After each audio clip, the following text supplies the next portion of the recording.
સાહેબે મુડેઠા શાળા અને કામને શું આપ્યું એ લખવાની મેં શરૂઆત કરી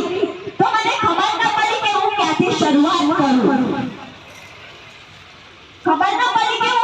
શરૂઆત કરું કદાચ કોઈ વ્યક્તિ આટલું આપી ન શકે કે જેટલું આચાર્ય સાહેબે આપ્યું છે આચાર્ય સાહેબે મુડેઠા શાળા અને મુડેઠા શાળાના બાળકો માટે જે કર્યું છે એ કદાચ એક વાલી પોતાના બાળક માટે ન કરી શકે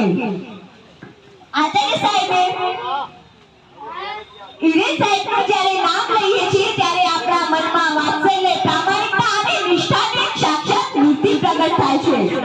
આચાર્ય સાહેબે જ્યારે આ શાળામાં હાજર થયા એ પહેલાની શાળા અને અત્યારે વિદાય લઈ રહ્યા છે તે દિવસ વિશે વાત કરીએ તો ધરતી આસમાન અને રાત દિવસનો ફરક આપણે સૌ જોઈ રહ્યા છે ગીતામાં લખ્યું છે કે પરિવર્તન એ સંસારનો નિયમ છે આજે એમની જ સેવાનો મુડેઠાને લાભ મળ્યો છે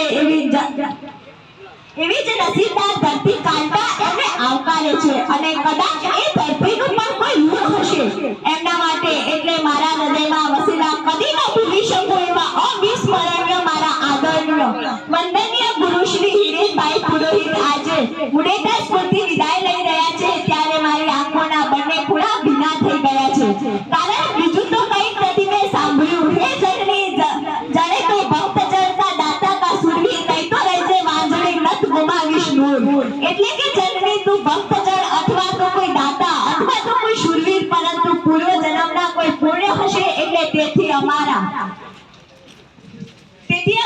ગુરુજીની અંદર ત્રણે ત્રણ ગુણો છે તે દાતા પણ છે શૂરવીર પણ છે અને ભક્ત પણ છે પરંતુ આદર્શ ગુરુ પણ છે અને જ્ઞાની પણ છે આમ જ્યારે પાંચ ગુણોના દર્શન એકમાં થાય એવા ગુરુની વિદાય કેમ ન સતાવે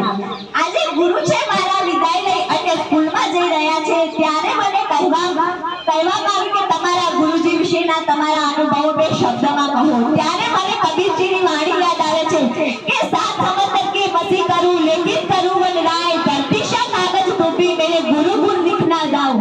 सात समंदर ની સહી કરી આ દુનિયા ઉપર જેટલા જંગલ છે તેનું પેન બનાવો અને ધરતીનું આખું કાગળ બનાવો તો પણ તમારા ગુણના ગુણ ન લખી શકો અને ત્યારે